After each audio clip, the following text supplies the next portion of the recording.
అందరికీ నమస్తే మామ. ఏందిరో ఈరోజు మంచి వ్యాపారం పెట్టుకోండవు అనుకుంటా ఉంటారేమో. తాటిముట్లు ఎలా నాటుతారో ఈరోజు అయితే చూసేద్దాం మామ. వీడియో అయితే చూస్తున్నారు, సబ్స్క్రైబ్ అయితే చేసుకోవట్లేదు. కొంచెం సబ్స్క్రైబ్ చేసుకొని సపోర్ట్ చేయమామ. ముందుగా అయితే మెత్తటి మట్టి వీడియోలో చూపించినట్టు కింద పరిచేసుకోవాలి. ఆ మట్టి పోయడం వల్ల తేగ అనేది సులువుగా ఎదగడానికి, భూమిలోకి దిగడానికి, తేగ అనేది పొడవుగా రావడానికి మనకు సహాయం అయితే చేస్తుంది. తాటిముట్టి నాటే ముందు దానికి మంగళోల సైడ్, సాకలోల సైడ్ అయితే ఉంటుంది. మనం మంగళోల సైడ్ చూసి వీడియోలో చూపించినట్టు నీట్గా అయితే ఆ మట్టి మీద పేర్చుకొని రావాలా. తాటిముట్లన్నీ పేర్చేశాక వాటి మీద నీట్గా అయితే మట్టి అయితే పోసేయాలా. తాటిముట్లను నీట్గా మట్టితో కప్పెట్టేసిన తర్వాత దాన్ని పార తీసుకొని నీట్గా సదరబెట్టేసేసుకొని ఒక 2-3 రోజులు నీళ్ళు అయితే పోస్తూ ఉండాలి ఓట్ల మీద.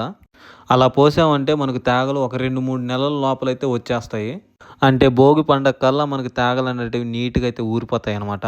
ఫుల్ వీడియో కావాలంటే నా ఛానల్లో అప్లోడ్ చేస్తున్నాం మామ. కింద ఉన్న లింక్ ద్వారా అయితే చూసేసేయండి. ఇంకేం మామ ఉంటా, సబ్స్క్రైబ్ చేసుకో మామ.